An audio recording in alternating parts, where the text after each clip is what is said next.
চার দেয়ালে মাঝখানে আজ একা আমি থাকি।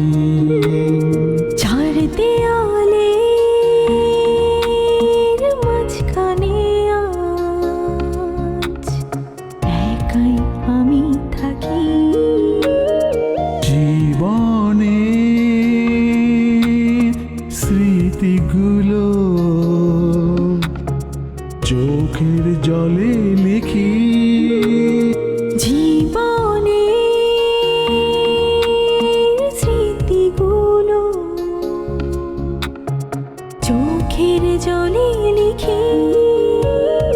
নিঃসঙ্গ জীবন আমার আড়ালে ঢাকি। নিঃসঙ্গ জীবন আমার আড়ালে ঢাকি। মনের স্মৃতিতে এখন আলপনা কি।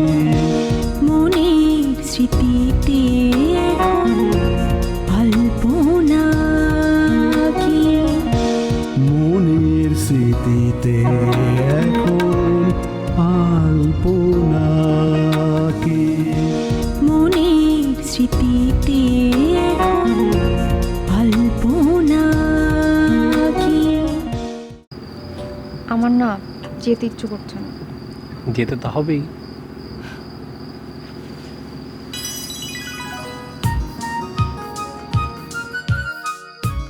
সাবধানে ছিল। ভালো থাকো। ভাই আসসালামু আলাইকুম। ভিতরে একটু কথা বলতে চাই, তারপরে আপনাকে জানাবো। আর আপনি আমার এই দোকানটা দেখবেন না? আমি আপনার দোকান নেব না, তবে আমি আপনাকে একটা কাস্টমার দেখিয়ে দিতে পারি। আমি তো কখনো বলিনি আমি ওকে বিয়ে করবো, তোমরাই বলেছো। শুভ, চুপ কর না। মেয়েটা আমাকে জড়িয়ে ধরে সে কি কান্না, বারবার বলছে খুবই আমি বিয়ে করতে পারবো না। তুমি সত্যি সত্যি সব বেঁচে যেতে চাও? হ্যাঁ, সেটাই করতে চাচ্ছি। ঠিক আছে। আশরাফ কাকাও বুঝিয়েছেন, সবাই বুঝিয়েছে, কিন্তু উনি শুনছেন না আমাদের কথা। ঠিক আছে, আমি এর মধ্যে তোমার মার সাথে দেখা করব।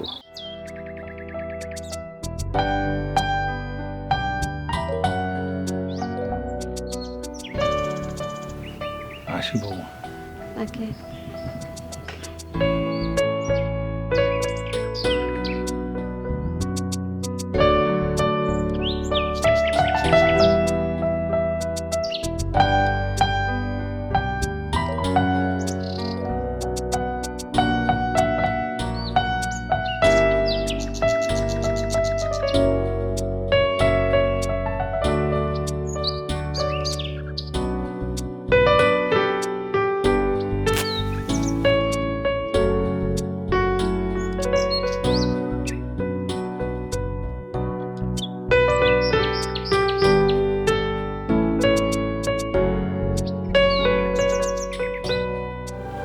কাকা নমস্কার।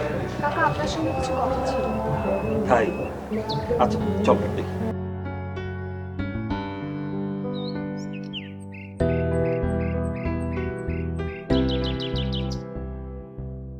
হ্যাঁ মা, কি হলো বলো।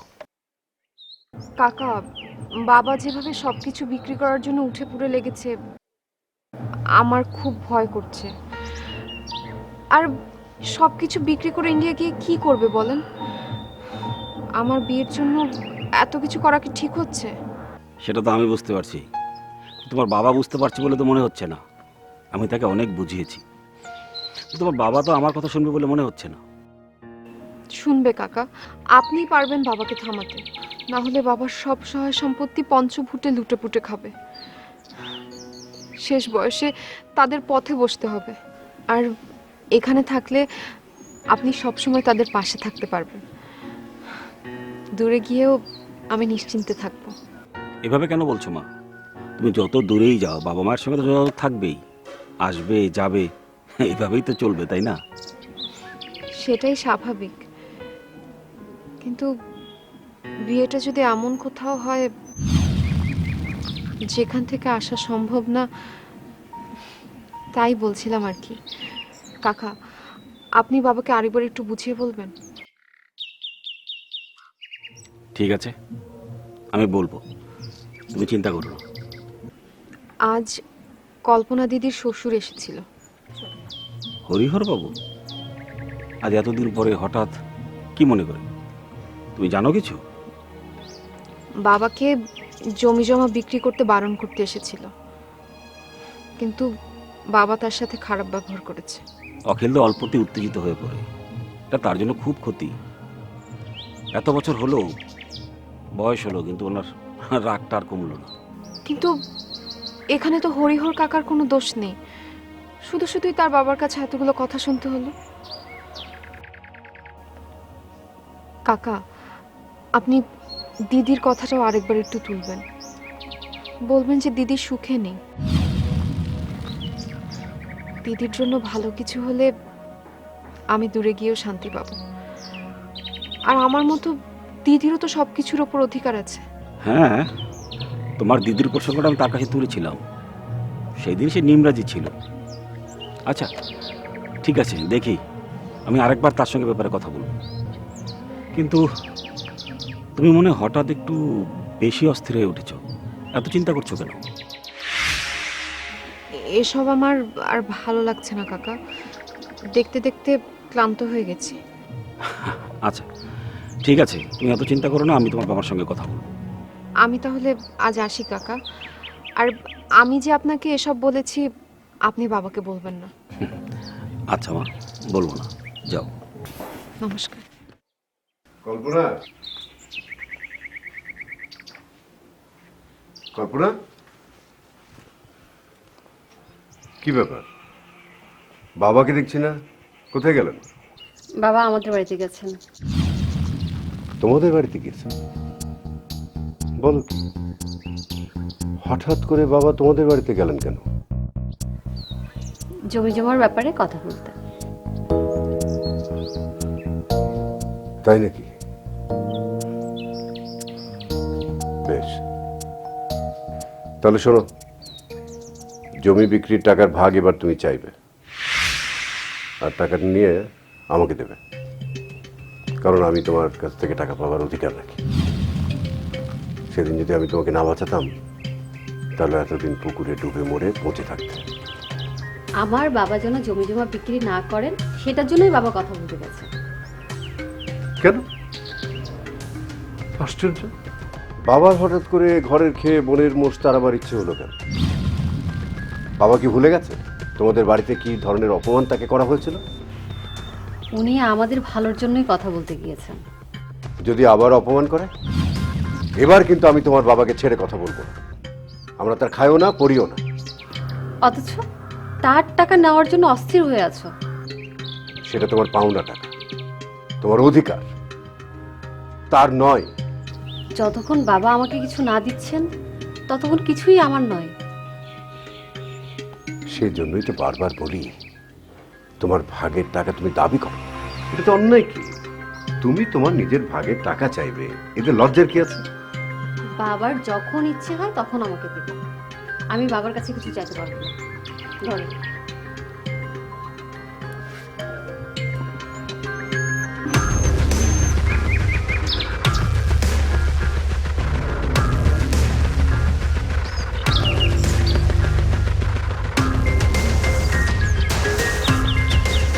আসসালামু আলাইকুম মিনুদা। ওয়ালাইকুম আসসালাম। কি ব্যাপার বদরুল, তুমি তো একেবারে বদলে গেছো দেখছি। মিনুদা, জীবনটা অনেক ছোট, তাই আমি আল্লাহর রাস্তায় চলে যাচ্ছি। আমি এখন নামাজ পড়ি। বেশ, তব বসো। অনেকদিন তোমার সাথে দেখা হয় না। কেমন আছো বদরুল? আছি মিনুদা, বড়ই পেরেশানির মধ্যে আছি। কেন, কি হলো? তোমার এত পেরেশানি কিসের? মিনুদা, আগের মতো কেউ আর কাউকে সম্মান করে না। সময় কত দ্রুত বদলে যাচ্ছে, কেউ কাউকে সম্মান করে না মিনুদা। ঠিকই বলেছ, সময় সবসময় একরকম থাকে না। বদরুল, আমি তোমাকে ডেকেছি একটা অন্য কারণে। জি মিনুদা, বলেন। শুনলাম অখিল ব্যানার্জি নাকি তার জমি জমা সব বিক্রি করে দিয়ে ইন্ডিয়া চলে যাচ্ছে। কথাটা কি সত্যি? জি মিনুদা, কথা সত্যি, সম্প্রতি নবীনের সাথে আলপনার বিয়ে ভেঙে যায়। তাই উনি মনে করছে এই দেশে থাকলে আলপনার বিয়ে হবে না, তাই তিনি এ দেশ ছেড়ে চলে যাওয়ার সিদ্ধান্ত নিয়েছেন। আচ্ছা বদরুল, তুমি কি কবিরকে দেখেছো? শুনলাম ও নাকি ঢাকায় চলে গেছে। ব্যাপারটা কি বিশ্বাস হয় তোমার? জি দাদা, আসলে আমি এই বিষয়ে কিছু জানি না। আলপনা নবীনের সাথে বিয়ে হওয়ার কথা, বিয়েটা ভেঙে গেল, আবার কবিরও ঢাকায় চলে গেল। ব্যাপারটা কি বিশ্বাসযোগ্য বদরুল? মিনুদা, আমি কিছুই জানি না মিনুদা। তুমি কিছু লুকাচ্ছ বদরুল। আমি জানি তুমি সবকিছুই জানো। তুমি নির্ভয়ে বলো, আমি কাউকে বলবো না। মিনুদা, মার খেতে খেতে আমি শেষ হয়ে গেলাম। আমি আপনাকে কিছু বলতে পারবো না, তবে আপনি যা শুনেছেন সেটাই সত্যি। তোমাকে কে মারে? কবির? জি মিনুদা, অনেক মারে। তাই আমি ভাবছি আমি আর এখানে থাকবো না। কিন্তু মিনুদা, আশরাফ কাকার প্রতি আমার একটা মায়া হয়ে গেছে, সেই জন্য আমি ছাড়তেও পারছি না। কিন্তু আমি এখানে থাকবো না মিনুদা। বেশ, আমি যা বোঝার বুঝেছি। এখানে অন্যরকম একটা ষড়যন্ত্রের গন্ধ পাচ্ছি। জি মিনুদা, ষড়যন্ত্র আছে। কিন্তু মিনুদা, আমি আপনাকে কিছু বলতে পারবো না। বেশ, তুমি যে কিছু জানো সেটা আমি জানি না, কিন্তু আমি যে জানি সেটাও তুমি কাউকে বলো না, আমিও কাউকে বলবো না, ঠিক আছে? জি মিনুদা, হ্যাঁ আমি তাহলে আজকে আসি। মিনুদা, বড়ই প্যারাশানের মধ্যে আছি, কোনো সম্মান নেই। আসি মিনুদা, হাতটা নিলাম, আসি তাহলে। দোয়া রাখবেন। আসসালামু আলাইকুম।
বদরুল ভাই,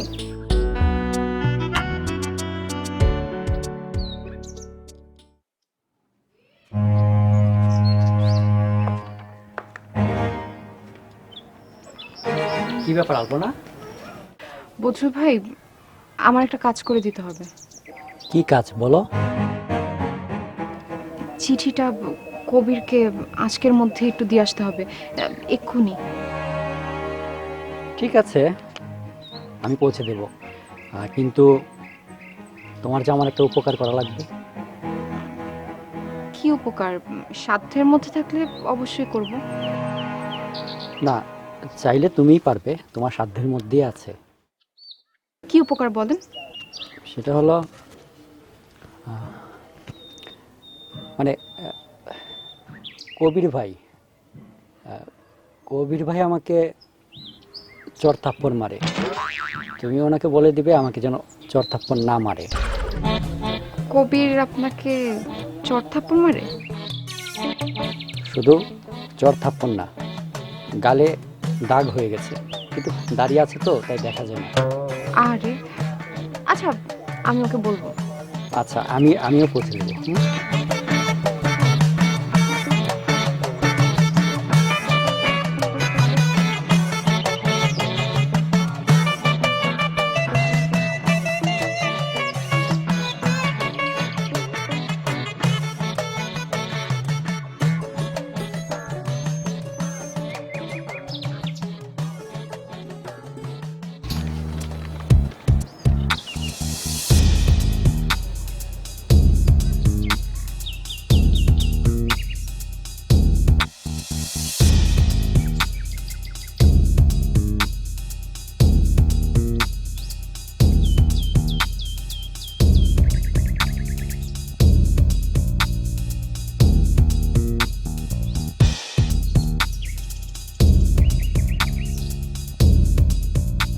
কামরুল, এই কামরুল। কাকা, না রে মা, তোর বাবা বোধহয় তার সিদ্ধান্তটা পাল্টাবে না। ভীষণ একগুঁয়ে মানুষ তো, আমি যতই তাকে বোঝাই না কেন, সে তার জায়গাতে একদম স্থির, এক চুলো নড়ছে না। কাকা আপনি বোঝানোর পরেও শুনলো না? তাই তো মনে হলো, শুনছে না। না আসলে হয়েছে কি, তোর বাবা ভীষণ ভয় পেয়েছে, বারবার আঘাত পেয়েছে তো, এখন আর কাউকে সে বিশ্বাস করতে পারছে না।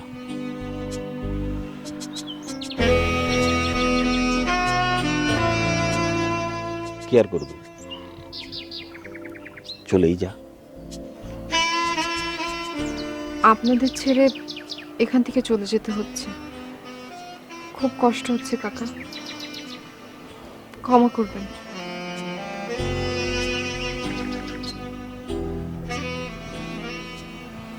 আমি দোয়া করছি তোর সঙ্গে যার বিয়ে হবে সেজন্য তোর মনের মতো হয়। ভালো থাকিস মা, ভালো থাকিস।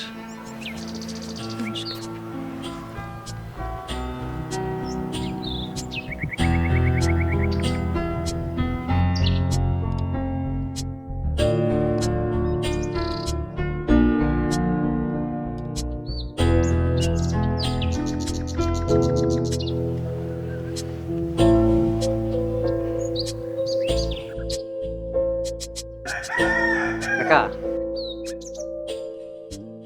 আসসালামু আলাইকুম। কি ব্যাপার, তুমি? কবির ভাইয়ের কাছে এসেছিলাম। তুমি জানো না কবির বাড়িতে নেই? কাকা, সবাই যেটা জানে আমি তো জানি তার উল্টো। আপনি কবির ভাইকে ডেকে দেন। তুমি দাঁড়াও, আমি ডেকে দিচ্ছি। স্যার, একটা কথা জিজ্ঞেস করি। কি কথা বলবে বলো? মানে হ্যাঁ, আপনারা নাকি চলে যাওয়ার প্ল্যান করেছেন? হ্যাঁ, আমরা গ্রাম ছেড়ে চলে যাব, কেউ তো আর আমাদের মেনে নিবে না, তাই চলে যাওয়া ছাড়া আমাদের আর কোনো পথ নেই। আচ্ছা স্যার, আমি কি কোনোভাবে আপনাদের কোনো সাহায্য করতে পারি? হ্যাঁ, তোমার সাহায্য লাগবে বদরুল। আজ রাতে আমরা বেরিয়ে যাব, তুমি শুধু আমাদের জন্য রাত 12টার পর একটা নৌকা ঠিক করে দেবে। স্যার, কোনো ব্যাপার না, আমি যদি আপনাদের জন্য এটুকু করতে পারি আমার নিজের অনেক ভালো লাগবে। তাহলে স্যার আমি আসি। বদরুল দাঁড়াও, আমি আলপনাকে চিঠি লিখে দিচ্ছি, খুবই জরুরি, তুমি যত তাড়াতাড়ি পারো ওকে পৌঁছে দিবে। জি স্যার, এটা তো আমার দায়িত্ব, আমি অবশ্যই পৌঁছে দেব। আপনি দেন।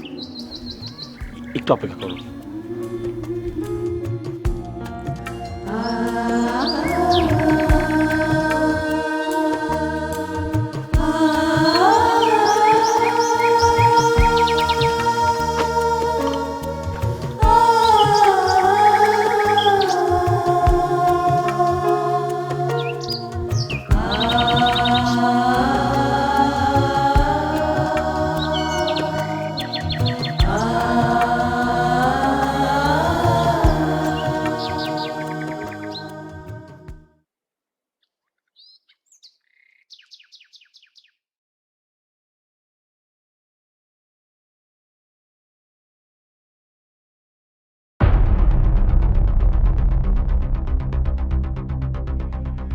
এটা তুই কি করলি?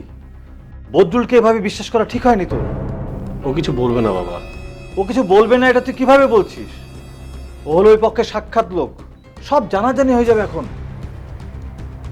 কিন্তু বাবা, ও যদি বলতো আগেই বলতো, একমাত্র ও জানতো আমি শহরে যাইনি। কই, আগে কিছু বললো না তো? ওকে আমার কোনো বিশ্বাস নেই, ও চৌকলটাতে দেরি করবে না। শেষে রাত তীরে এসে তরিটা ডুবাবি তুই। খুব বোকামি করছিস শুভ, তোকে বিপদে পড়তে হবে আমি বলে দিলাম। চার দেয়ালে সব অবস্থা ঠিক মতো করেছিস তো? সব ঠিক আছে, আমি কবিরকে জানিয়েছি আমি রাতে প্রস্তুত থাকবো, ও এসে আমাকে নিয়ে যাবে। এখন একটা করে বিয়ে আসবে আর একটা করে ভাঙবে। আচ্ছা দাদা, তুমি যেটা ভাবছো সেভাবেই হবে।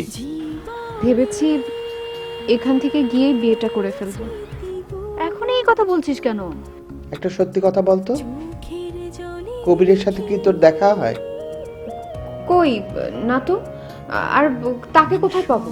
তুমি হচ্ছ আমার বুড়ো ছেলে, আমার সব পাগলামি সহ্য করতে হবে। এবার হা করো তো, হা করো, হ্যাঁ। পরে না হয় অনেক খোঁজ নেওয়া যাবে। আমি সময় মতো তোমাদের খবর জানিয়ে দিব। মেয়েটাকে শেষবারের মতো একবার দেখতেও পেলাম না। এখন